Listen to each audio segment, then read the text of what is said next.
I'm Becca Kern, a professional animal scientist at Ward Laboratories. So last week for our Tuesday educational video, Casey France talked to us about the weed pressure that you're seeing on cropland this time of year.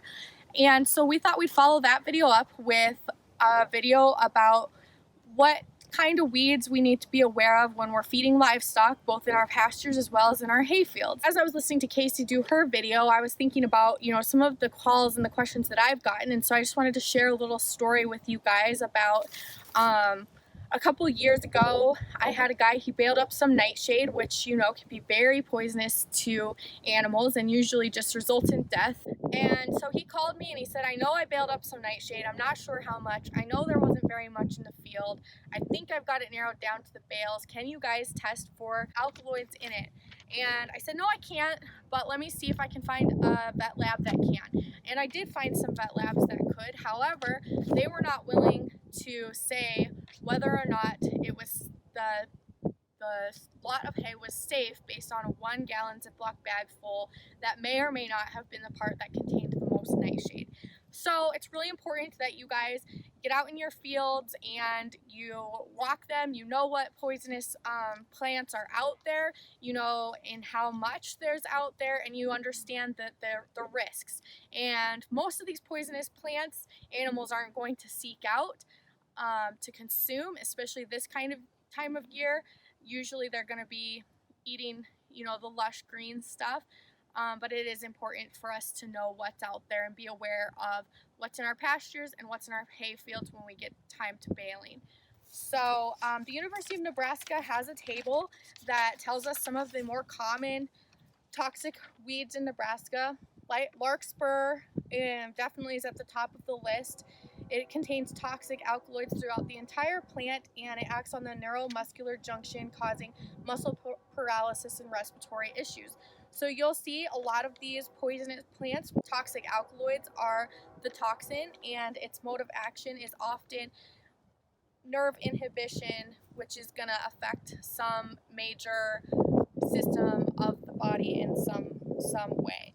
So with that said, I just want to make you aware of a couple of resources that are out there for this. The Weeds of Nebraska and Great Plains is a very nice textbook here from the Nebraska Department of Agriculture.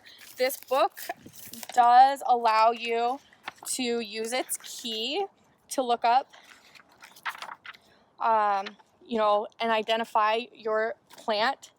Another good resource for studying up at home before you come into the pasture is the Nebraska Plants Toxic to Livestock, also from UNL Extension. This is a free PDF that you can go online and download. Okay, so that being said, let's get out in the field and see what we can find. Okay, so we're out here walking around in this pasture, and the first thing we find is these old cockleburs. Of course, right now at this time of year, the animals aren't going to go for these. However, it is good to know that they're out here, that seed bank is out here, so we're going to get more of them coming up for next year. Right now they're going to want to eat the lush green stuff. However, if we leave them out here too long, eventually they're going to have to eat some of this rough stuff, and especially sheep and goats, they'll still go for this, and we might have some broken mouth issues. Okay, so lamb's quarter is something that we found here. Again, it's another dormant one. We don't have weeds coming up just yet, but it is important to be aware that lamb's quarter is going to come up, and you can see there's quite a bit of it out here. It's a bit wispy, so it might be hard to see on your camera, but it does accumulate nitrates as well as oxalic acid, and both of those can be detrimental to animals. So if you do have animals out in a pasture with some lamb's quarter showing symptoms, then it is important to work with your veterinarian. Okay, so out in this pasture we also found some very immature kochia weeds as well as some ditch weeds. Both of those can accumulate nitrates, and especially the kochia weeds I see bailed up all the time.